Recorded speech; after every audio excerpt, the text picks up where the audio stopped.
તો હવે વાત કરીએ વલસાડની। વલસાડમાં ભારે વરસાદને લઈને ગંગાજી પુલ પર પાણી વહ્યા છે। નદીના ભારે પ્રવાહને લઈને વચ્ચે કાર રેલિંગમાં ફસાઈ હતી। વહેતા પાણીમાં કાર ચલાવવાનો કાર ચાલકે પ્રયાસ કર્યો હતો। જેસીબીની મદદથી કારને પાણીના પ્રવાહમાંથી બહાર કાઢવામાં આવી છે। કાર ચાલકનો આ સમગ્ર ઘટનામાં આબાદ બચાવ થયો છે। ભારે વરસાદને લઈને ગંગાજી પુલ પર પાણી વહી રહ્યા હતા અને તે જ દરમિયાન આ કાર ચાલકે પાણીમાંથી નીકળવાનો પ્રયાસ કર્યો હતો। વહેતા પાણીમાં કાર ચાલકે કાર બહાર કાઢવાનો પ્રયાસ કર્યો, પરંતુ કાર અધવચ્ચે જ ફસાઈ ગઈ હતી અને તેને કારણે જેસીબીની મદદથી આ કાર બહાર કાઢવામાં આવી છે। કાર ચાલકનો આબાદ બચાવ પણ થયો છે। વહેતા પાણીમાં કાર ચાલકે કાર ચલાવતા આ સમગ્ર બનાવ છે તે બન્યો। જેસીબીથી કારને પાણીના પ્રવાહમાંથી બહાર કાઢવામાં આવી। સંવાદદાતા માનવ ફોન લાઈન પર જોડાયા છે। માનવ, વલસાડમાં જે ભારે વરસાદ થઈ રહ્યો છે, ગંગાજી પુલ પર પાણી વહી રહ્યા છે, કાર ચાલક ત્યાં ફસાયો હતો, શું માહિતી?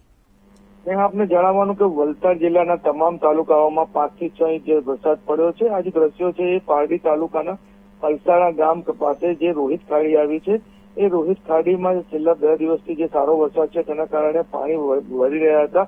ધસમસતા પ્રવાહમાં જે કાર ચાલકે તેને જોયું હતું કે પાણી છે, તેમ છતાં પણ તેને નાદાની કરી હતી અને તે અંદર જવાનો પ્રયત્ન કર્યો હતો। જો કે સદનસીબે એ સલામત રીતે તો બહાર નીકળી ગયો હતો, પરંતુ તેની કાર છે એ તણાવ લાગી હતી અને આગળ જે રેલિંગ છે ત્યાં ફસાઈ ગઈ હતી। સ્થાનિક લોકો દોડી આવ્યા હતા અને ત્યારબાદ જેસીબીની મદદથી આ પ્રકારે જે કાર છે તેને બહાર કાઢવામાં આવી છે। વીટીવી પણ દર્શકોને અપીલ કરે છે કે કોઝવે પર, ખાસ કરીને જે અજાણ્યા કોઝવે છે એમાં આ પ્રકારની જોખમ ન થાય, કારણ કે ભૂતકાળમાં પણ આ પ્રકારે મોટી ઘટનાઓ બની છે અને લોકોએ જીવ પણ ખોયા છે। જી બિલકુલ માનવ, પરંતુ આ પ્રકારેનું જોખમ ઉઠાવવું એ કંઈક યોગ્ય ન કહી શકાય, કારણ કે એક પ્રકારે આ પ્રકારે પાણી વહેતું હોય ને તેમાંથી બહાર નીકળવાનો પ્રયત્ન કરવો, આ વ્યક્તિનો જીવ પણ જોખમમાં મુકાઈ શકતો હતો।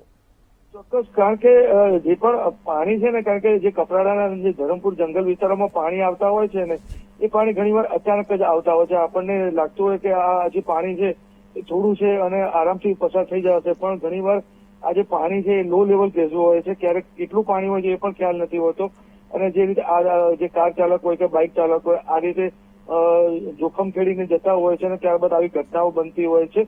આપણે જણાવવાનું કે જે ખાસ કરીને જે વલસાડના જે કપરાડા ધરમપુરનો જે જંગલ વિસ્તાર છે એમાં આવા 130 થી વધારે કોઝવે છે કે જેમાં નાના જે ખનકા હોય છે તેમાં પાણી પસાર થતા હોય છે।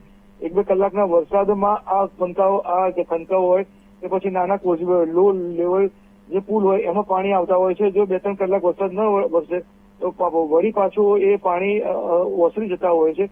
ખાસ કાળજી એ રાખવી પડે કે આજુબાજુના લોકોને પૂછવું જોઈએ કે આ પાણી કેટલું છે અને આગળ શું, કારણ કે આગળ બી કદાચ વધારે પાણી હોય તો બંને બાજુથી ફસાઈ જવાનો વારો આવે છે। જી બિલકુલ માનવ, જાણકારી બદલ આપનો આભાર।